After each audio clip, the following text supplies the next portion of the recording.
Olá pessoal, hoje a gente vai falar um pouco sobre os indicadores de atividades.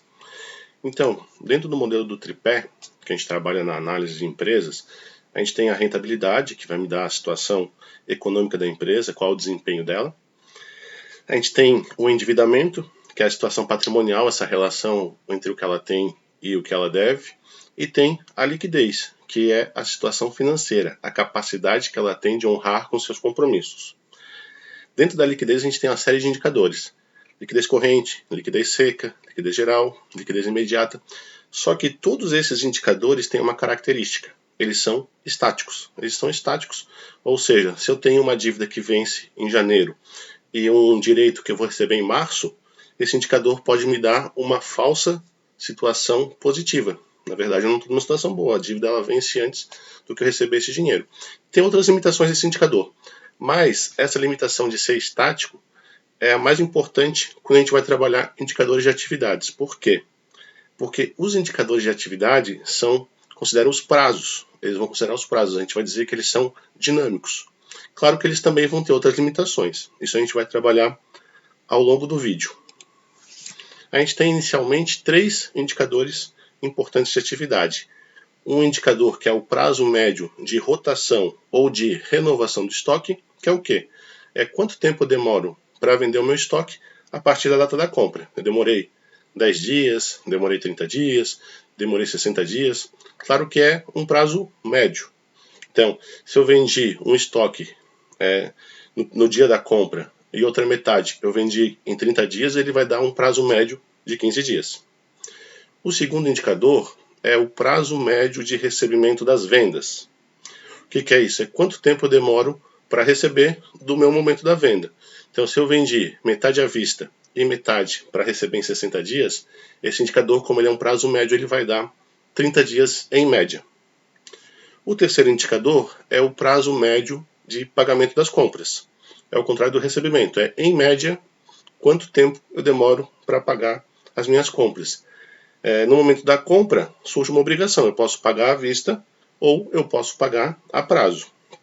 Eu pagando a prazo, posso demorar 30 dias, 60 dias, 90 dias. Então esse indicador vai dar, na média, quanto tempo eu demoro para pagar as minhas compras, certo? Daí a gente tem 2 informações importantes. O ciclo operacional da minha empresa, o que é? É o tempo que eu demoro para comprar, vender e receber.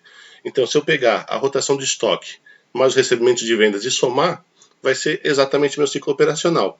Por exemplo, se eu demoro, em média, 30 dias para vender meu estoque e demoro, em média, 60 dias para receber minhas vendas, então o ciclo operacional da minha empresa vai ser 90 dias, 30 mais os 60.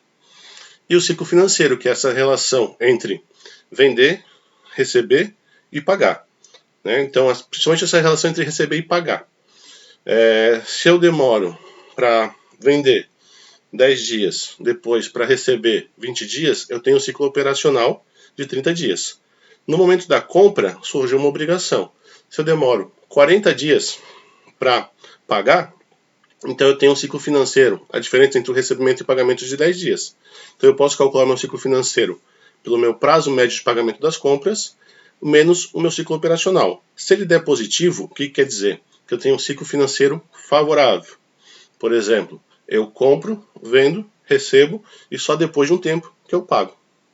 E se ele der negativo, que é o que acontece com a maioria das empresas, eu vou ter um ciclo financeiro desfavorável. Significa que primeiro eu pago para depois receber do meu cliente. A grande maioria das empresas tem um ciclo financeiro desfavorável. Isso não significa que elas vão quebrar, isso significa só que elas vão precisar de mais capital de giro. Então, quanto mais desfavorável o ciclo financeiro dela, mais recurso ela vai ter para manter suas atividades, principalmente quando ela se expande. Então, se os meus clientes eu recebo em 10 vezes e meu fornecedor eu pago em 3 vezes, quanto mais eu vender, mais eu vou precisar de capital para manter essas atividades, porque tem um descasamento do meu ciclo financeiro.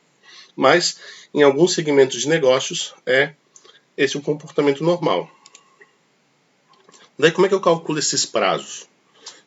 O primeiro, o prazo médio de renovação ou de rotação do meu estoque, eu vou trabalhar com 360 vezes o meu estoque, alguns autores trabalham com estoque médio, dividido pelo meu custo. Tá? Então, o estoque do meu balanço e o custo da minha DRE. Aqui, todos os indicadores a gente está trabalhando com 360. O que é os 360? É o que a gente chama de ano bancário, né? De 12 meses de 30 dias. Pode trabalhar também com ano civil, 365, mas normalmente não impacta muito na nossa análise. O prazo médio de recebimento das vendas, mesma coisa. 360 vezes as minhas duplicatas que eu tenho para receber, dividido pelas minhas vendas, certo? Vai dar, em média, quantos dias eu demoro para receber. Lembrando que, como eu estou trabalhando com 360, ali o custo, as vendas e as compras no próximo indicador tem que ser anual, obviamente. Se eu for trabalhar com informação trimestral, eu vou ter que trabalhar com 90 dias, assim por diante, mensal 30 dias. E o último indicador, prazo médio de pagamento das compras, é o quê? 360 vezes a conta de fornecedores dividido pelas minhas compras. A informação de compras, normalmente eu não tenho ela na minha demonstração de resultado, como o custo e as vendas. Então, para achar as compras, o que eu faço? Aquela equaçãozinha de contabilidade comercial. Estoque inicial mais compras menos estoque final é igual ao CMV. Então, se eu tenho CMV, eu tenho estoque inicial e tenho estoque final, eu consigo calcular minhas compras por essa equaçãozinha. Aqui um outro indicador complementar, que é o posicionamento da atividade, que ele pega basicamente o ciclo operacional e divide pelo prazo médio de pagamento.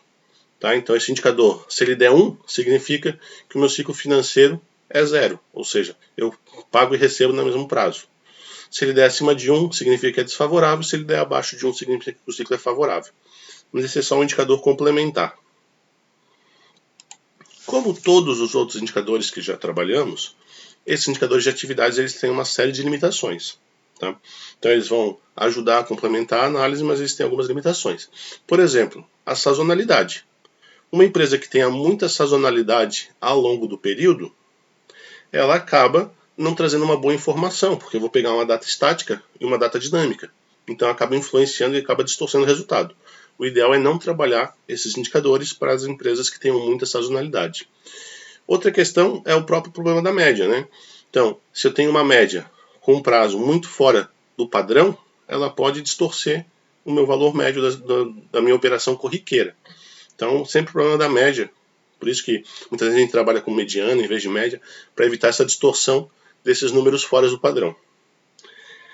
Uma outra limitação, ela foi feita mais adequada para uma empresa comercial. Então, uma empresa industrial, o processo é um pouco diferente, porque a gente tem compra de matéria-prima, tem mão de obra. Então, a gente até utiliza para a empresa industrial, mas é uma adaptação, ela não é tão adequada. Ela também não trabalha bem a questão dos impostos, o que é recuperar, o que é recolher, ela não considera essa questão. Ela mistura fontes, né, do balanço patrimonial, que é uma informação estática, com a DRE, que é uma informação dinâmica, e ela até aponta a necessidade de capital de giro, mas ela é limitada para o cálculo de capital de giro. Então a gente vai ter outras ferramentas ali, modelo Fleury e outras ferramentas que vão ser mais adequadas para calcular o capital de giro.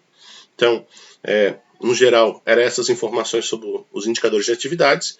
Eles vão complementar a nossa análise da liquidez, ou seja, vão ver a questão dos prazos, que os indicadores de liquidez não trabalhavam a questão dos prazos. E, no mais, era isso. Até a próxima. Obrigado. Tchau, tchau.